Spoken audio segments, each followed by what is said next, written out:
드디어 야곱에게 기쁨이 오다. 창세기 45장 16절에서 28절 말씀입니다.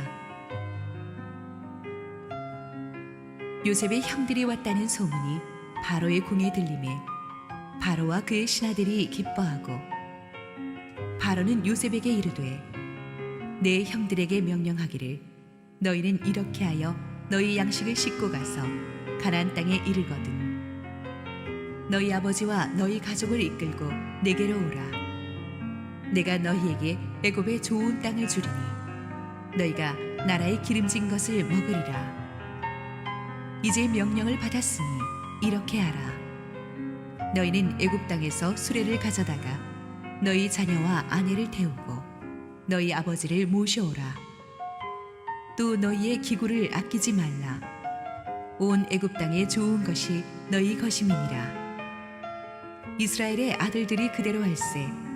요셉이 바로의 명령대로 그들에게 수레를 주고 길 양식을 주며 또 그들에게 다 각기 옷 한 벌씩을 주되 베냐민에게는 은 300과 옷 5벌을 주고, 그가 또 이와 같이 그 아버지에게 보내되 순하기 10필에 애굽의 아름다운 물품을 실리고 암나기 10필에는 아버지에게 길에서 드릴 곡식과 떡과 양식을 실리고, 이에 형들을 돌려보내며 그들에게 이르되 당신들은 길에서 다투지 말라 하였더라. 그들이 애굽에서 올라와 가나안 땅으로 들어가서 아버지 야곱에게 이르러 알리어 이르되 요셉이 지금까지 살아있어 애굽 땅 총리가 되었더이다. 야곱이 그들의 말을 믿지 못하여 어리둥절하더니 그들이 또 요셉이 자기들에게 부탁한 모든 말로 그에게 말하매 그들의 아버지 야곱은 요셉이 자기를 태우려고 보낸 수레를 보고서야 기운이 소생한지라. 이스라엘이 이르되 조카도다. 내 아들 요셉이 지금까지 살아있으니 내가 죽기 전에 가서 그를 보리라 하니라. 할렐루야. 우리 하나님께 감사와 영광의 박수를 올려드리겠습니다. 축복된 주일 예배 오신 여러분 모두에게 하나님 은혜가 충만하기를 소원합니다. 우리 함께 기도하시고 말씀 보겠습니다. 사랑하는 아버지, 고단한 인생길에서 지치고 상한 우리 성도들, 주님의 말씀의 은혜 갈망해서 이 자리에 나왔습니다. 부족하기 짝이 없는 종을 감추시고 오직 우리 주님 홀로 영광 받아 주시옵소서. 예수님 이름으로 기도했습니다. 아멘. 지난주 본문에서 우리는 요셉이 마침내 자신의 정체를 형들에게 밝히고 형들과 울면서 얼싸안는 모습을, 아주 감동적인 모습을 살펴보았습니다. 요셉은 참 20여 년 전에 자신을 애굽에 팔아넘겼던, 노예로 팔아넘겼던 형들의 끔찍한 죄를 깨끗이 용서해 주었습니다. 그것은 사람의 힘으로 할 수 있는 용서가 아닙니다. 하나님이 주시는 은혜의 힘으로 할 수 있는 용서였습니다. 우리는 착해서 용서하는 것이 아닙니다. 예수님이 먼저 우리의 죄를 용서해 주셨기 때문에 예수의 십자가 보혈에 근거한 용서를 체험한 자만이 남을 용서할 수 있는 것입니다. 용서는 너무나 어렵지만 우리가 예수님의 십자가의 은혜에 의지해서 순종하면 놀라운 자유를 경험하게 되죠. 요셉이 형들을 용서할 수 있었던 또 하나의 중요한 이유는 그가 하나님의 섭리를 믿는 사람, 영적인 시야가 넓은 사람이었기 때문입니다. 지난주에 우리가 하나님의 섭리에 대해서 참 많이 다루었습니다. 섭리를 믿는다는 것은 우리에게 일어나는 모든 일들이 우연이 아니고 하나님이 허락하신 것임을 인식하는 것입니다. 모든 상황 속에서 하나님이 세밀하게 개입하고 계심을 믿는 거예요.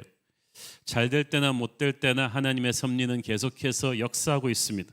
궁극적으로는 반드시 축복의 큰 그림이 나올 것입니다. 과정이 힘들 뿐이죠.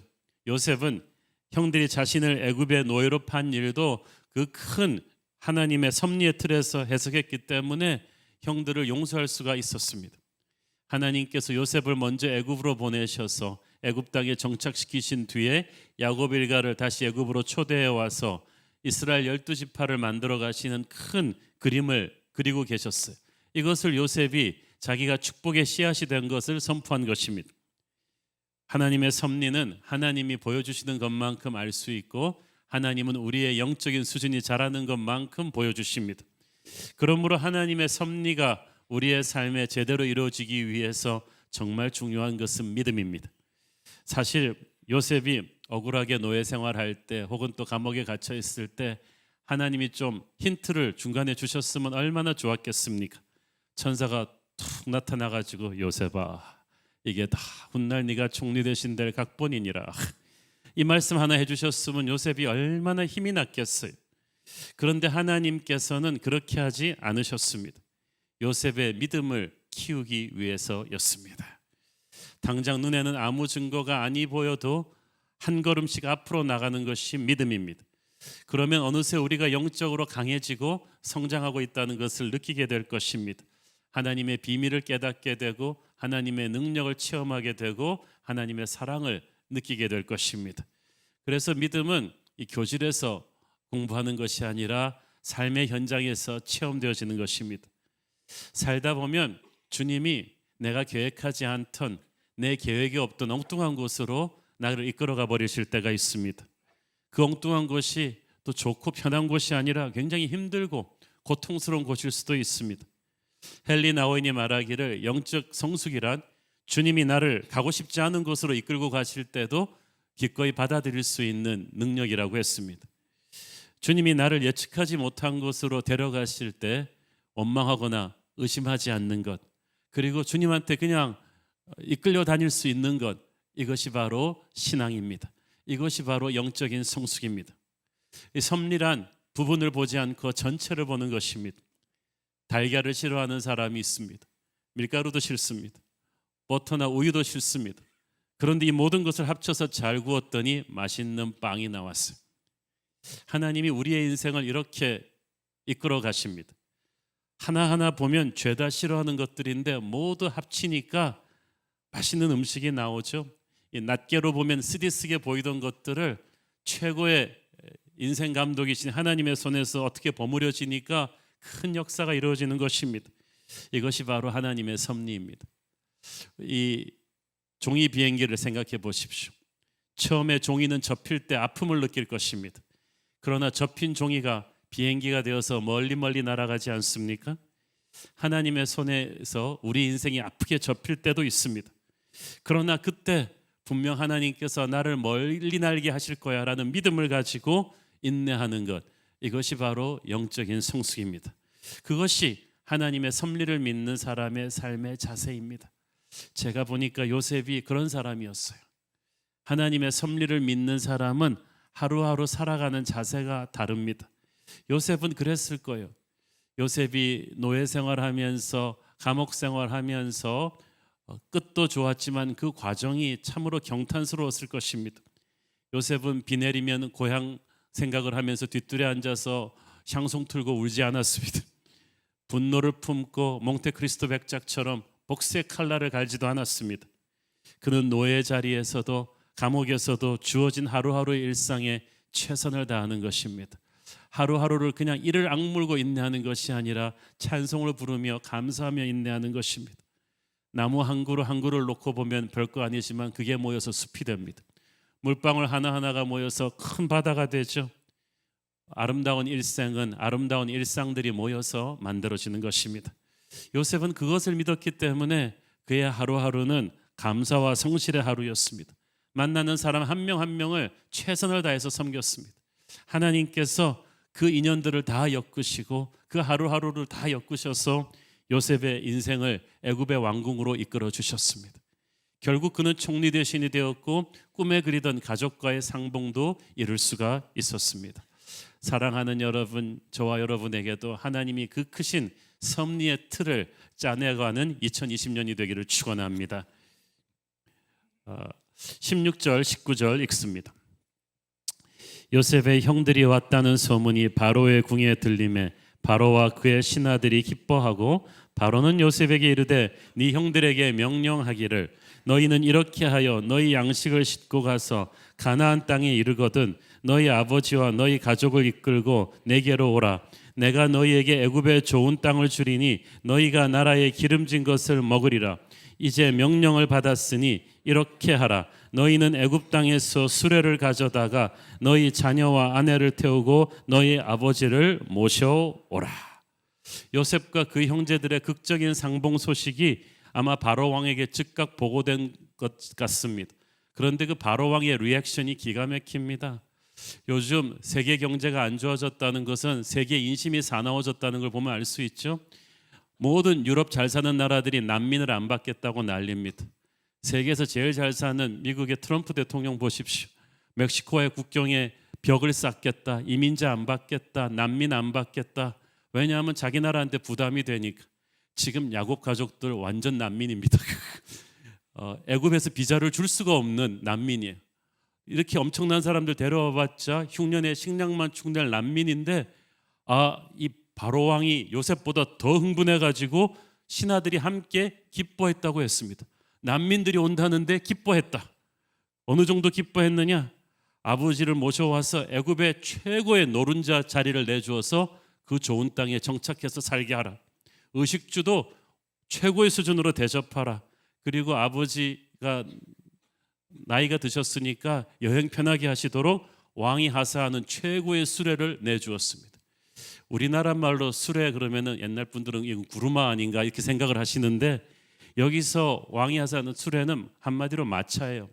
그 당시 가나안 땅에서는 볼 수 없었던, 애굽에서도 상류층만 타는 최고의 교통수단이고 화려한 마차인데, 왕이 직접 하사하는 마차 정도 되면 요즘 영국 왕실에서 갖고 있는 최고급 의전용 롤스로이스 정도로 생각하시면 됩니다. 그 동네에서는 구경도 할 수 없는 물건이에요. 이것을 왕이 보내가지고 이 요셉의 가족을 모셔오라 그랬다는 거예요. 이것은 요셉이 애굽의 모든 사람들로부터 얼마나 큰 사랑과 존경을 받고 있었는지를 단적으로 보여주는 것입니다. 요셉은 변방의 히브리 노예 출신이었고 죄수 출신입니다. 그리고 당시 기록을 보면 애굽 사람들은 농경 문화권이기 때문에 유목민족인 그 히브리 민족이나 베두인족들을 굉장히 무시했고 폄하했다고 나와 있습니다. 그런데 그 베두인족 히브리족 출신의 요셉이, 노예 출신의 요셉이 총리 대신에 자리에 오르는 것만도 많은 사람들의 질시의 대상이 되지 않았겠습니까? 그런데 이제는 난민 신세의 그 가족들까지 수십 명 온다는 거예요. 뭐가 반갑겠어? 그러나 요셉은 하나님이 주신 예지력으로 애굽을 대재앙에서 구해낸 국민 영웅입니다. 그러면서도 항상 겸손했고 누구에게나 친절했고 항상 베풀어주는 사람이었기 때문에 위로는 바로부터 밑에는 가장 낮은 사람들에 이르기까지 모두가 요셉을 사랑하고 존경했어요. 요셉의 리더십에 모두가 목숨을 비치고 있는 거예요. 그러므로 요셉의 식구들이 왔다는 말에 바로와 그 신하들이 너무너무 기뻐하면서 축복하는 것입니다. 형들 때문이 아니라 요셉 때문이에요. 형제들한테 배신당해서 노예로 팔려왔던 요셉의 과거, 감옥에도 들어갔었던 요셉의 불행한 과거를 모두가 알고 있지만 아무 문제 되지 않아요. 하나님께서 그 누구도 요셉의 과거를 가지고 그의 현재를 망가뜨리지 못하게 하십니다. 은혜의 힘은 죄의 힘을 덮어버리는 거예요. 하나님은 지금도 여러분의 과거를 가지고 세상 청문회 사는 사람들처럼 여러분의 현재를 망가뜨리지 않으실 것입니다. 이제 애굽 사람들의 마음에는 현재 요셉이 얼마나 애굽을 위해서 큰 일을 했는가, 그것만 각인되어 있어요. 그래서 지금 요셉의 실력과 인품만 기억을 하니까 요셉 때문에 요셉 가족들까지 같이 올라가게 된 거예요. 우리 요셉 총리같이 훌륭한 분을 배출해낸 가문이 과연 어떤 가문일까? 누구의 유전자로 저렇게 뛰어난 분이 나왔을까? 아버지도 정말 훌륭한 분이겠지? 사기꾼 야곱의 스토리를 들으면 다 기절을 할 일인데 어쨌든 뭐 상관없어요. 지금 아들이 너무 훌륭하니까 야곱도 지금 같이 올라가고 있는 거예요. 그런 아버지한테는 당연히 왕실 롤스로이스를 보내드려야지. 요셉의 형들은 또 얼마나 훌륭할까? 요셉의 한 반은 하지 않을까? 그런 뛰어난 분들이 다 함께 애굽에 이주해 와서 살면 우리나라 전체한테 얼마나 큰 축복이 될까? 다들 그 생각을 하면서 요셉의 가족들을 데려오기를 원했습니다. 다시 한번 말씀드리면 요셉의 형들과 아버지는 졸지에 요셉 덕분에 훌륭한 사람들로 인식된 거예요. 요셉은 예수님을 상징하는 인물이라고 했죠. 아무것도 아닌 우리들이 오직 예수님 믿은 거 하나로, 예수님의 은혜로 사람들한테서, 하나님한테서 예수님 같은 인정을 받았어요. 그게 크리스찬이에요. 하나님이 예수님 때문에 우리를 의롭게 보아주시고 천사도 흠모할 존재로 세워주셨습니다. 그래서 항상 우리는 복을 받아도 주제 파악을 잘해야 돼요. 이거는 요셉 때문에 받는 복이지 내가 잘나서 받는 복이 아니야. 이거는 예수님 때문에 내가 받는 복이지 내가 잘나서 받는 복이 아니다. 이거를 항상 선포하고 사시길 바랍니다. 또 한 가지, 바로 왕을 비롯한 애굽 사람들이 요셉 형제들을 이렇게 성대하게 환영해 주게 된 데는 요셉의 지혜로운 배려가 결정적인 역할을 했습니다. 지난주 본문에서 우리가 언급하지 않고 넘어간 중요한 사실 하나가 있는데, 그것은 요셉이 자신의 정체를 형들에게 밝히기 전에 그 자리에서 있던 모든 자기의 이집트 부하들을, 종들을 밖에 나가 있겠다는 거예요. 그리고 문을 다 잠궈 놓고 나서야 자기의 정체를 밝히고 형들을 끌어안았습니다. 그렇기 때문에 밖에서는 형제들이 끌어안고 울고 기뻐하는 소리만 들었지 형제들이 무슨 대화를 나누는지 아무도 들을 수 없었습니다. 이게 왜 중요하냐 하면 그때 요셉이 나눈 대화 기억나시죠? 형들은 나를 노예로 팔았지만 두려워하지 말라. 내가 형들을 사랑한다. 자, 요셉은 지금 애굽 사람 전체의 존경과 사랑을 받는 인물이라 그랬죠.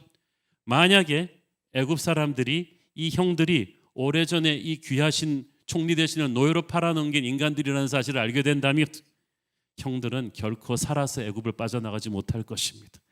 요셉은 용서해도 요셉을 사랑하는 바로왕이나 요셉의 부하들이나 백성들이 그런 큰 죄를 지은 형들을 가만뒀겠습니까?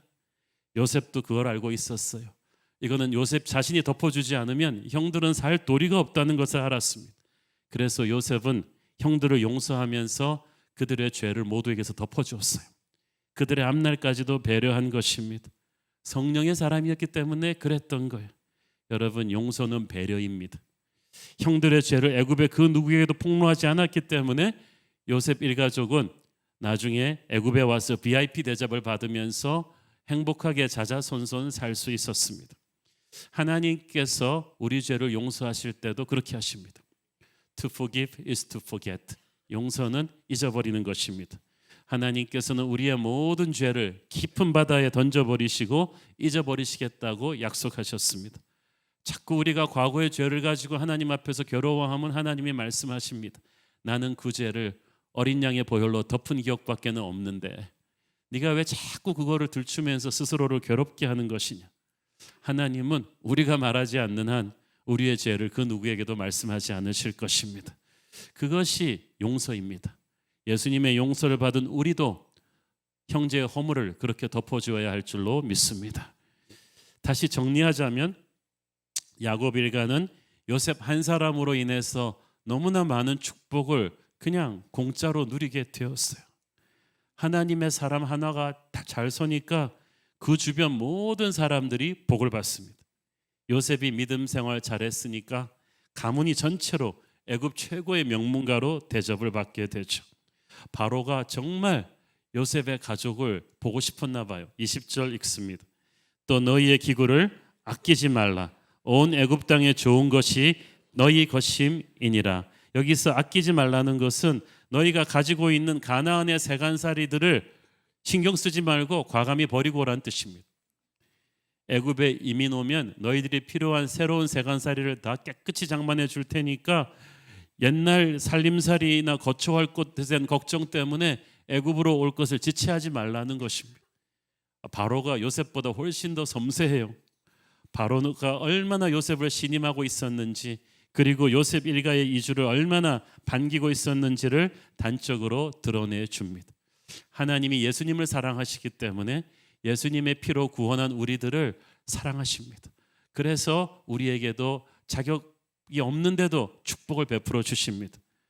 바로의 파격적인 지지를 등에 업고 요셉이 형제들에게 가나안 땅으로 오고 가는데 필요한 모든 것들을 준비해 주잖아요.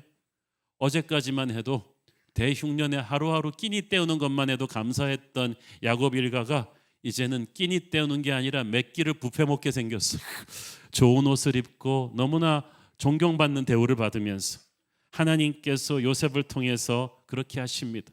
여러분, 우리가 세상 살면서도 예수 안에 있는다면 우리의 모든 먹는 것과 마시는 것을 주님께서 책임지실 것입니다.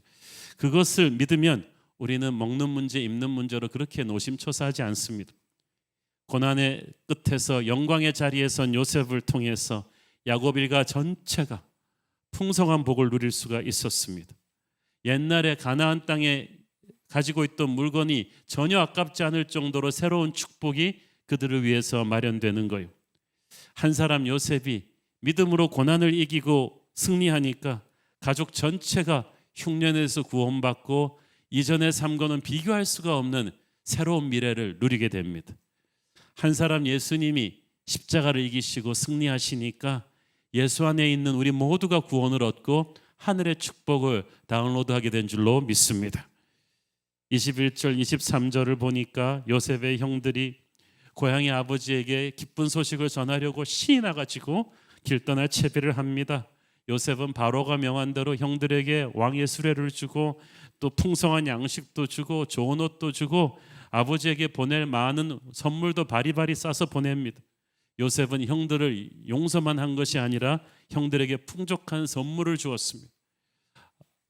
탕자가 집에 돌아왔을 때 아버지가 어떻게 했습니까? 잠시 지나간 죄를 참회하며 근신하도록 저 골방 밑에다 가두어뒀나요? 집에 돌아오자마자 아버지는 그를 끌어안고 입을 맞추고 반지를 끼워주면서 아들의 지위를 회복시켜 주었어요. 좋은 옷을 입히고 잔치를 벌여 주었습니다. 하나님은 우리의 죄를 용서해 주시면서 순식간에 우리의 모든 지위를 회복해 주시고 모든 풍성한 삶까지 선물로 주시는 그런 분이십니다. 자, 이제 시선을 야곱에게로 한번 돌려보겠습니다. 그동안 이 늙고 병든 야곱에게 찾아온 것은 체념이었습니다. 야곱은 전반적으로 좀 험악한 인생을 살았지만 특별히 인생 후반부가 정말 힘들었어요. 그렇게 사랑하던 아들 요셉이 짐승에게 찢겨 죽었다고 한 아들들의 거짓말을 믿고 진짜 죽은 줄 알고 20여 년을 살았거든요. 유일하게 남은 라헬의 소생 베냐민 하나 보는 낙서로 살아왔어요. 그런데 2년째 대흉년이 몰아치는 바람에 식구들과 가축들이 굶어 죽기 일보 직전이었어요. 가장으로서 기가 막힐 일인데 나이는 들고 몸은 늙어서 새로운 일을 하는 것도 불가능합니다. 야곱은 이게 지금 늙음하기 무슨 일인가 싶습니다. 사방이 꽉꽉 막혀서 도저히 출구가 안 보입니다. 난 이제 가장 자격이 없나 보다 물러나겠다 그러고 싶은데도 이 판국에 어떻게 물러나냐고 우리를 책임지라고 가족들의 원망스러운 눈초리를 받아냈습니다. 그런 야곱에게 있어서 지금 가장 절실한 소원은 애굽으로 식량 구하러 간 아들들이 베냐민을 데리고 살아 돌아오는 것입니다. 그렇게 절망의 밤을 지나고 있던 야곱에게 전혀 기대하지 못했던 기쁨의 새벽이 밝아옵니다. 25절 26절 읽습니다. 그들이 애굽에서 올라와 가나안 땅으로 들어가서 아버지 야곱에게 이르러 알리어 이르되 요셉이 지금까지 살아 있어 애굽 땅 총리가 되었더이다.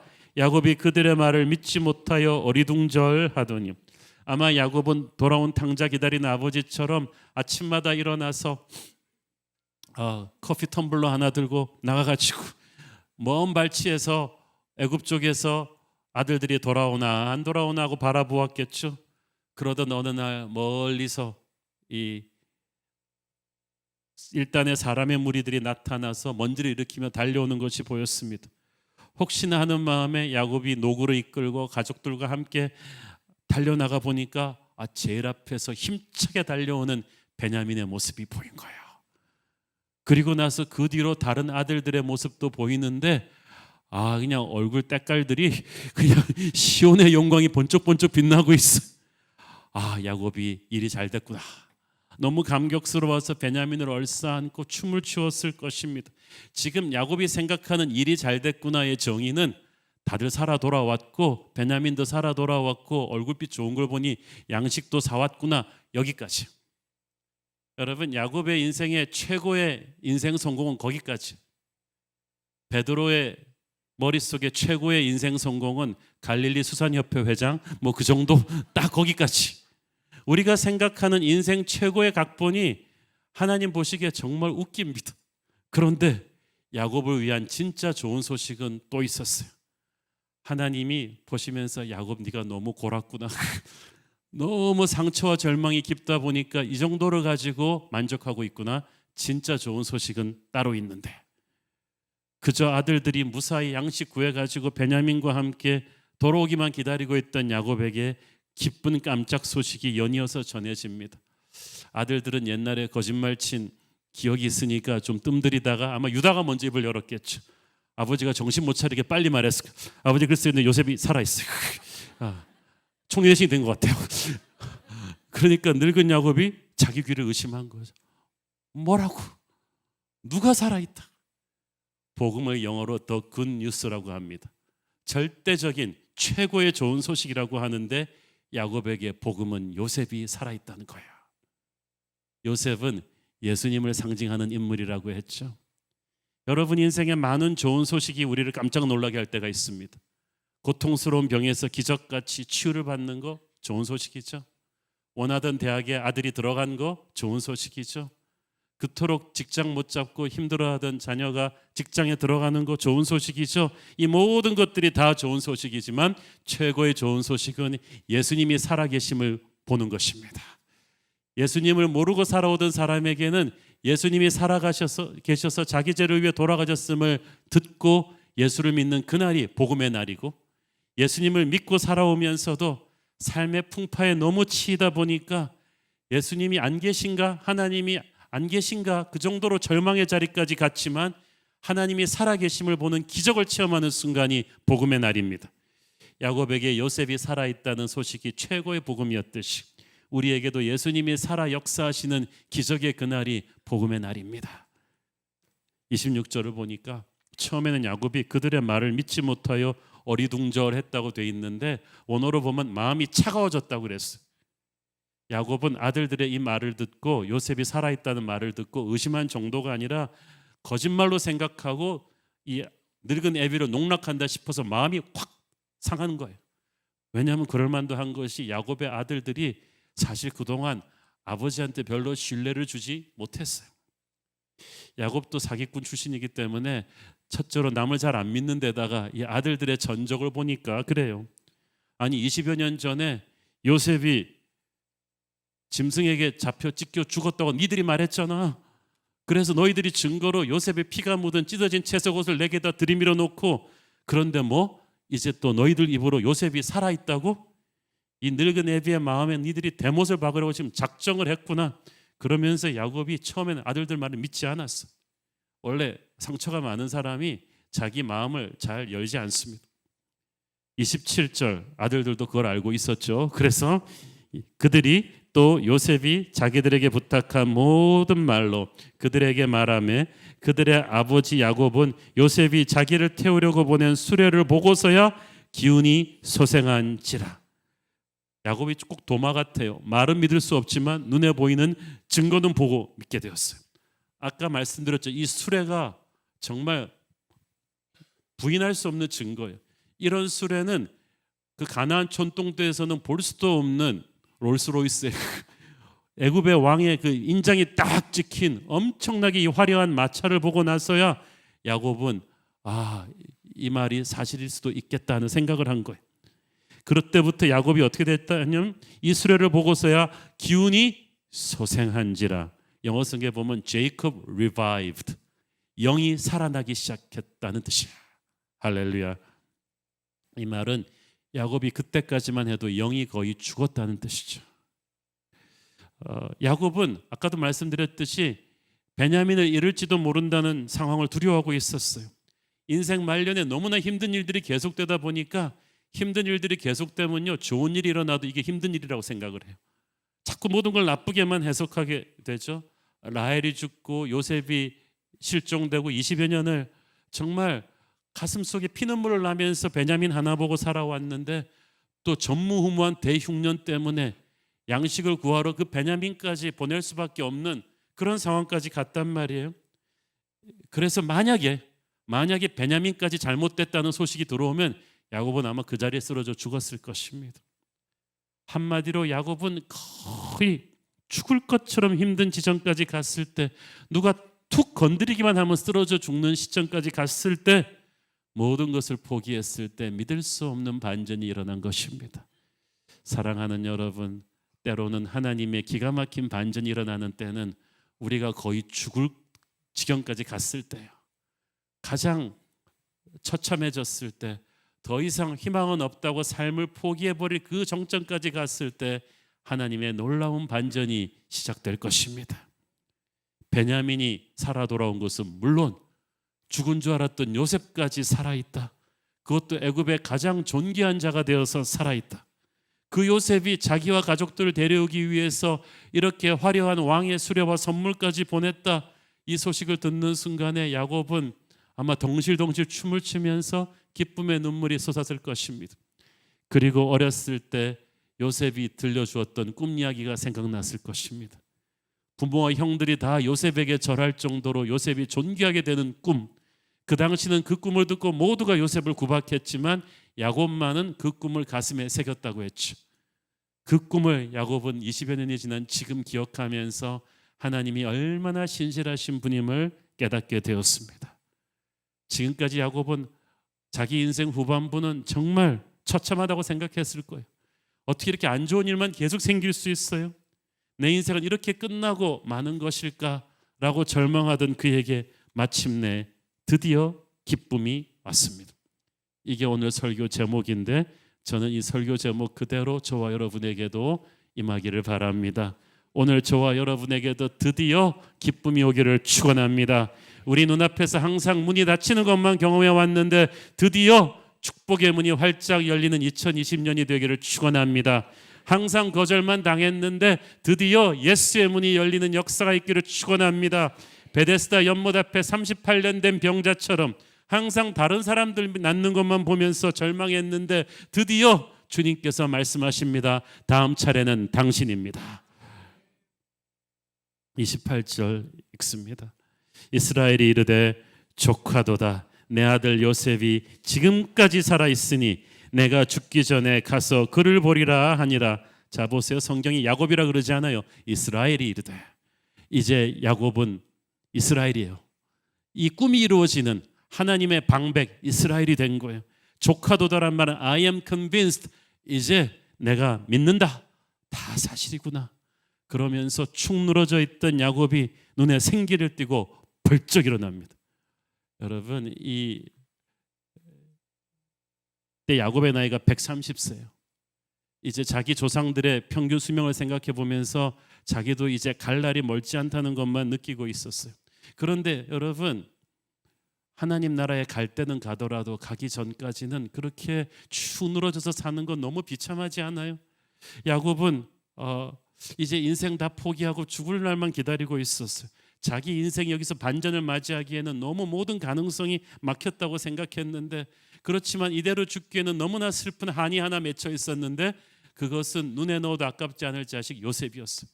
20여 년 전에 요셉이 그렇게 허무하게 갔다는 것에 대해서 야곱은 한이 맺혀 있었는데 하나님이 순식간에 그 한을 풀어주셨어요. 요셉은 살아있는 정도가 아니라 애굽의 구세주 같은 존재가 되어서 살아있었어요. 야곱은 믿을 수가 없었어요. 아마 그때까지 윌체어에 앉아갖고 지팡이 짚고 있던 야곱이 순식간에 코비 브라이언트처럼 점프했을 것 같아요.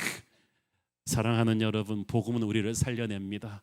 주님은 우리를 새롭게 살아나게 하십니다. 우리가 그렇게 비참하게 마지막 눈을 감지 않도록 하시는 거예요. 오래전에 야곱이 집을 떠나 외삼촌 라반의 집으로 도망가던 시절, 아직 결혼도 하지 않은 싱글일 때죠. 기억하십니까? 야곱이 돌베개 베던 그 베델 광야에서 그 꿈에 하나님이 야곱에게 주신 약속이 있었어요. 창세기 28장 14절 네 자손이 땅에 티끌같이 되어 네가 서쪽과 동쪽과 북쪽과 남쪽으로 퍼져나갈지며 땅의 모든 족속이 너와 네 자손으로 말미암아 복을 받으리라. 결혼도 하기 전에 야곱에게 주신 그 말씀이, 그 약속의 말씀을 야곱은 평생 붙잡고 살았어요.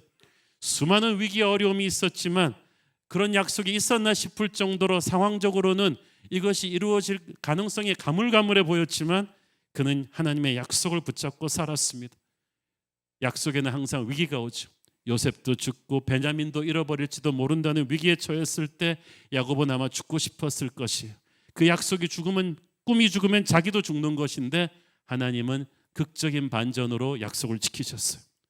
요셉의 초대로 이제 애굽으로 이민 가게 되는 야곱은 그 후 17년을 더 살면서 자기와 12 아들들이 모두 애굽에서 성공적으로 잘 정착해서 12지파의 선조들이 되어서 번성하기 시작하는 것을 보고 눈을 감게 됩니다. 하나님께서 오래전에 자신에게 주었던 꿈이 본격적으로 이루어지기 시작하는 것을 보고 눈을 감게 된 거야. 사랑하는 여러분, 여러분도 하나님께 그것을 믿고 기도하십시오. 나는 이대로 이렇게 눈 감을 수는 없고 하나님이 내게 주신 꿈이 이루어지는 것을 보고 눈을 감을 것입니다. 우리가 처음 하나님의 약속을 받을 때는요, 흥분하고 좋아합니다. 근데 중간에 세월이 흐르고 여러 가지 힘들고 낙담하는 일이 생기면 포기하는 일이 많아져요. 그러나 그게 다 믿음의 시험일 거예요. 끝까지 포기하지 않고 하나님을 기대합시다. 그러면 약속이 이루어질 것입니다. 사람은 빵을 먹고 사는 존재가 아니라 꿈을 먹고 사는 존재입니다. 아무리 힘든 상황에 처해도 하나님이 주신 꿈을 붙잡고 있는 사람은 쉽게 삶을 포기하지 않습니다. 요셉이 죽고 베냐민마저 잘못되면 야곱의 꿈이 죽는 것입니다. 그 꿈은 야곱의 꿈이기 전에 하나님의 약속이었어요. 하나님은 결코 하나님이 주신 약속을, 하나님의 꿈을 그렇게 죽이지 않으십니다. 야곱이 절망 가운데 그렇게 인생을 마감하게 하지 않으셨습니다. 하나님의 사람에게는 반드시 약속이 이루어지는 것을 보게 하실 것입니다. 저와 여러분도 그런 소망을 품고 새해를 맞게 되기를 축원합니다. 하나님이 여러분에게 각자에게 주셨던 약속의 말씀을 다시금 기억하고 선포해 보았으면 좋겠습니다. 그동안 너무 힘든 일이 많았고 시간도 너무 많이 지났고 너무 많은 부정적인 소리들을 들어서 포기하고 싶었던, 먼지가 쌓였던 그 약속의 말씀을 다시 한번 기억해 보십시오. 다시 한번 여러분 인생의 정중앙에 그 약속의 말씀을 걸어 놓으십시오. 포기해버렸던 꿈이 이제 새해부터 기적같이 이루어지는 환상을 보기를 바랍니다. 여러분의 가정이 회복되고 살아나는 환상을 꿈꾸기를 바랍니다. 교회가 부흥되고 우리 새로운 교회가 하나님 약속하신 약속의 땅에 들어가서 모든 세대가 마음껏 제약받지 않고 하나님을 예배하게 될 환상을 선포합시다. 우리 민족이 복음으로 평화롭게 통일되는 환상을, 그래서 전 세계로 가장 많은 선교사를 보내어 지상명령을 완수하는 거룩한 코리아로 쓰임받는 환상을 가집시다. 소망을 가진 자는 현재를 이길 수 있는 힘을 갖게 될 것입니다. 올해 표하고 내년 표를 하나로 묶어가지고 하나님을 기대하라. 이제부터 기적이다. 믿음으로 선포하고 새해를 맞이하게 되기를 축원합니다. 기도하겠습니다. 사랑하는 아버지, 은혜를 감사합니다. 절망 같은 인생의 마지막 밤을 지나고 있던 야곱에게 하나님의 기쁨이 온 것을 봅니다. 우리도 포기하지 않고 하나님의 약속의 성취를 볼 것입니다. 하나님을 기대하게 하옵소서. 이제부터 기적임을 보게 하여 주옵소서. 예수님 이름으로 기도했습니다. 아멘.